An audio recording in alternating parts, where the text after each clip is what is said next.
अस्सलामुअलैकुम, मेरा नाम है चाहसे हाशमी और ये है हैवल S6 1.5 टर्बो 2025 मॉडल। ये गाड़ी ब्रांड न्यू है और ये बिल्कुल बेसिक है, बट बिल्कुल बेसिक होते हुए भी ये गाड़ी इतने फीचर्स ऑफर करती है जितना कि मोस्टली टॉप ऑफ लाइन गाड़ियों में भी नहीं आते, और अपनी प्राइस को भी ये गाड़ी पूरी तरह से जस्टिफाई करती है। किस तरह से मैं कवर करूंगा आगे जाके। फिलहाल अगर बात की जाए सबसे इंपॉर्टेंट चीज़ की तो वो है इस गाड़ी की प्राइस। तो इसकी डिमांड है 1,50,00,000 रुपए। ये ब्रांड न्यू है और साइकिल मोटरस्पोर्ट के पास अवेलेबल है। ब्रांड न्यू गाड़ी की प्राइस कुछ टाइम बाद चेंज होती रहती हैं, तो एग्जैक्ट प्राइस जानने के लिए आप दिए गए नंबर पे कॉल कर सकते हैं या फिर आप साइकिल मोटरस्पोर्ट को विजिट कर सकते हैं, जो कि रावलपिंडी में DH2 के गेट 1 के ऑपोजिट लोकेटेड है। हमारी एक और ब्रांच भी है रावलपिंडी मरी रोड पे। Overall it's a great mid size SUV and today I am going to review it.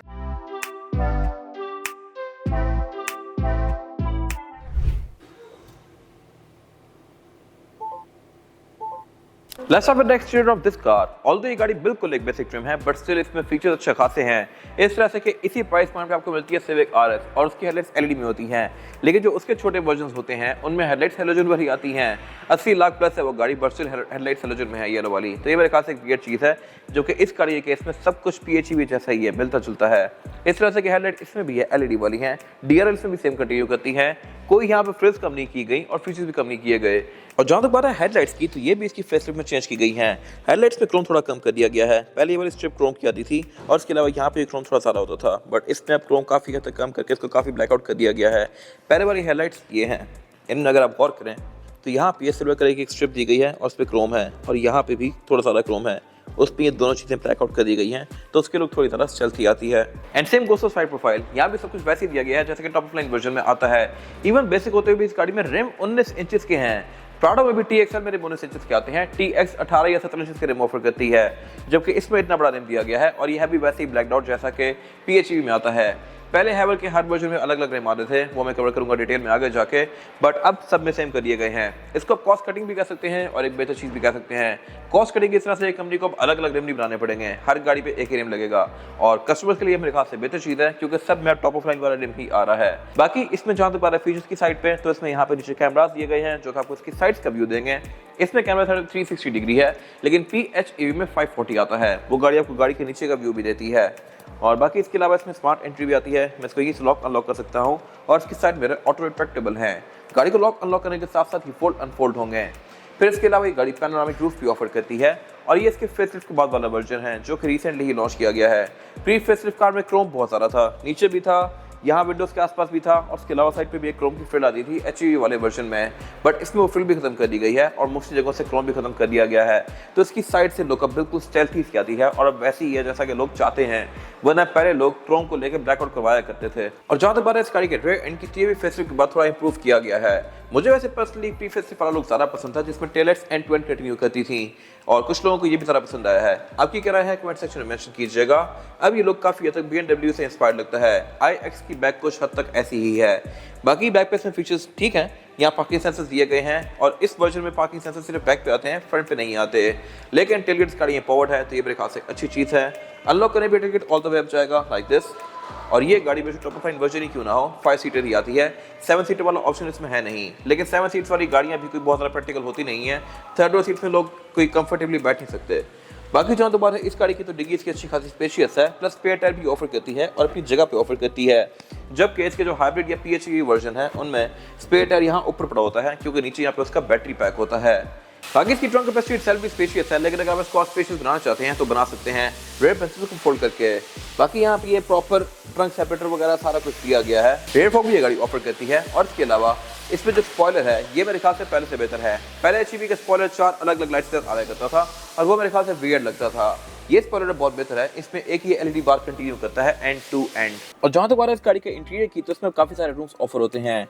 एक ही कैमल ब्राउन विद ब्लैक, और इसके अलावा इसमें एक आइवरी वाला रूम भी आया है रिसेंटली, और मेरे ख्याल से आइवरी वाला रूम बहुत खूबसूरत है, बट वो बहुत जल्दी मैला भी होता है, तो उसकी कुछ अप साइड्स भी हैं और डाउन साइड्स भी। ये इंटीरियर भी काफी डिसेंट है, और फेसलिफ्ट में इसका इंटीरियर भी काफी रिफाइन किया गया है।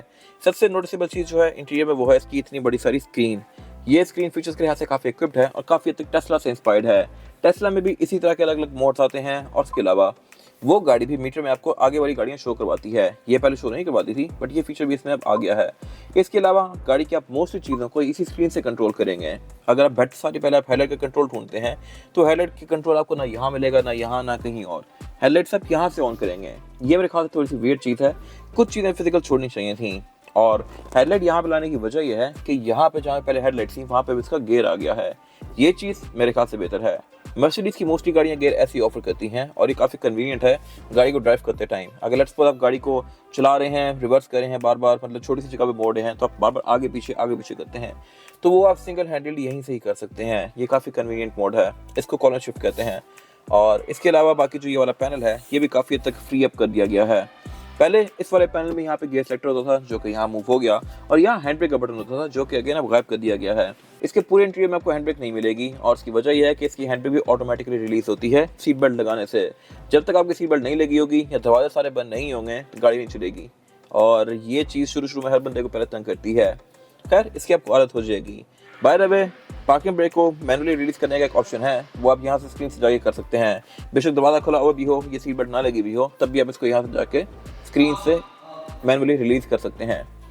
बाकी इसके अलावा इस वाले पैनल के बारे में एक और इंटरेस्टिंग चीज़ ये है कि ये मटेरियल काफ़ी सॉफ्ट है, और ये मटेरियल वैसे फील तो अच्छा हो रहा है ब्रांड न्यू गाड़ी में, लेकिन ये मटेरियल मैंने इससे पहले भी गाड़ियों में देखे हुए हैं, पुरानी 7 सीरीज़ में, पुरानी एस क्लास में या पुरानी रेंज रोवर्स में। और वो गाड़ियाँ जैसे ही 10-15 साल पुरानी होती हैं तो ये एज कोई खास अच्छा नहीं करता। अभी तो ये बड़ा स्मूथ और ज़बरदस्त सा मटेरियल है, लेकिन 10-15 साल बाद ये उखड़ने लग जाता है, चिप ऑफ होने लग जाता है। आप इस पे अगर हाथ भी फेरें तो आपकी उंगली साथ ही उतर आता है। और मैंने इसकी ऑलरेडी कुछ एग्जांपल्स देखी हैं 7 सीरीज वगैरह में, जिनमें से ये दरवाजा से भी चिप ऑफ हो रहा होता है, यहाँ से भी हो रहा होता है, और डैशबोर्ड से भी। तो आई एम नॉट श्योर कि ये कैसे एज करेगा, बट इसका फ्यूचर मुझे 10-15 साल बाद कोई खास अच्छा नजर नहीं आ रहा। बाकी इसके अलावा यहाँ वायरलेस चार्जर दिया गया है, कप होल्डर्स वगैरह नॉर्मल हैं, और बाकी स्टीयरिंग व्हील भी इसका लुक्स के लिहाज से खूबसूरत है, लेदर स्टिच्ड है, और ये गाड़ी बेसिक है, बट स्टिल इसका स्टीयरिंग व्हील हीटेड है। हीटेड स्टीयरिंग भी वैसे बहुत नई गाड़ियों में आता है, बट इसमें दे दिया गया है। और इसके अलावा इसमें जो कंट्रोल्स हैं, ये राइट पे हैं मल्टीमीडिया के, लेफ्ट पे हैं इसके एडेप्टिव क्रूज कंट्रोल के, तो ये मेरे ख्याल से एक अच्छी चीज़ है। और सेंटर में एक बड़ा सारा एरिया जो खाली है, यहाँ पे गाड़ी आपको आगे गाड़ी डिटेक्ट करके शो करवाती है।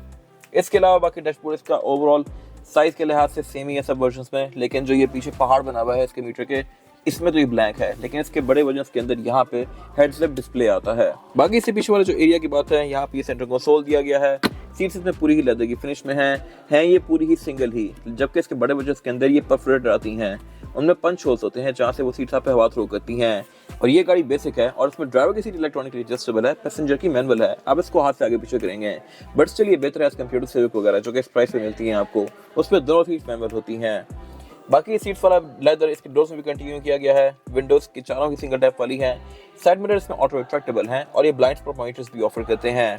फिर जहाँ तक बात है रूफ लाइनर की, तो ये इसमें अगेन आइवरी है, रेडमी मिरर ऑटोडिमिंग फीचर के साथ है, और ये पैनोरामिक रूफ ऑफर करती है इस प्राइस पॉइंट पे, जो कि अगेन मेरे ख्याल से बड़ी फिट चीज़ है, और इसके अलावा यहाँ कुछ खास है नहीं। और जहाँ तक बात है इसमें पैसेंजर्स के लिए सीटिंग कैपेसिटी की, तो ये बैक पे स्पेशियस है, ना मेरे पास में लेग रूम का इशू है, ना ही हेड रूम का इशू है।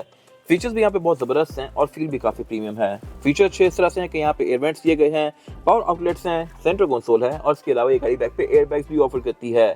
फिर इसमें रेयर विंडोज भी प्राइवेसी वाली हैं, जो कि वैसे पाकिस्तान में किसी गाड़ी में नहीं आती, क्योंकि पाकिस्तान में कोई ऐसी रेगुलेशन है नहीं, बट हैवल जैसी गाड़ी बाहर ऑफर कर रहा है, सेम टू सेम वैसी पाकिस्तान में भी ऑफर कर रहा है, तो ये टिकट है। और ये है भी फिर सिंगल टैप वाली। बैक पे इसमें कोई चीप आउट नहीं किया गया, जबकि सिविक वगैरह बैक पे चीप आउट कर जाती हैं। इवन स्पोर्टेज में भी बैक पे जो आर्मरेस्ट हैं वो प्लास्टिक के हैं, इसीलिए सिविक में बैक पे एम्बिएंट लाइटिंग नहीं आती, जबकि इस गाड़ी के इसमें सेम क्वालिटी कंटिन्यू की गई है, और साउंड सिस्टम भी इसमें डिसेंट है।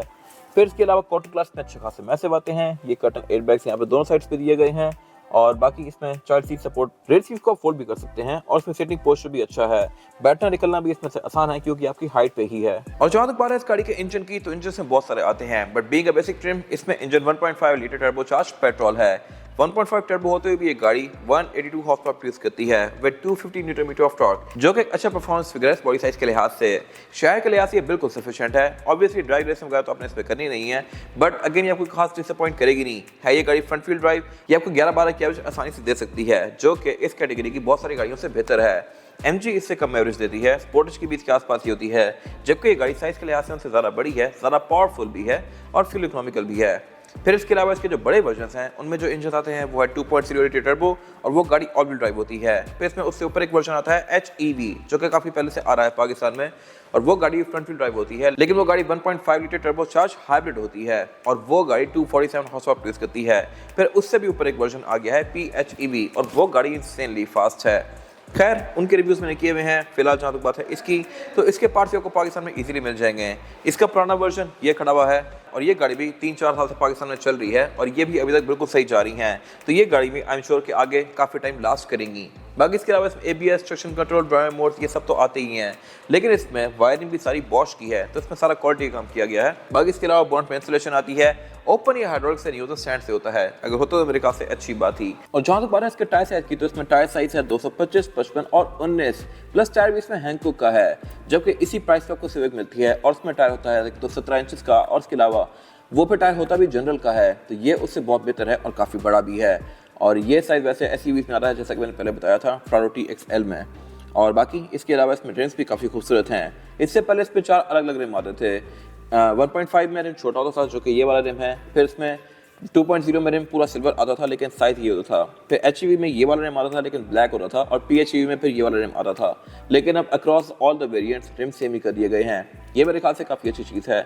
और इसके अलावा फिर ये गाड़ी फ्रंट व्हील ड्राइव है। पावर के लिहाज से ये गाड़ी ठीक है, तो फ्रंट व्हील पे ये गाड़ी ओके है, लेकिन जो इसके बड़े वर्जन हैं वो काफी वेस्ट स्पिन करते हैं। इतनी ज़्यादा पावर के साथ वो गाड़ियाँ सिर्फ फ्रंट व्हील ड्राइव हैं। ये था उसका रिव्यू। अगर आपको रिव्यू पसंद आया है तो इस रिव्यू को लाइक कीजिए, मेरे चैनल को सब्सक्राइब कीजिए, और अगर आपके पास इस गाड़ी से रिलेटेड कोई भी राय है तो उसको कमेंट सेक्शन में शेयर जरूर कीजिएगा, ताकि वो लोग जो ये गाड़ी लेने वाले हैं वो आपकी राय से फायदा उठा सकें। अपना ख्याल रखिएगा। Thank you.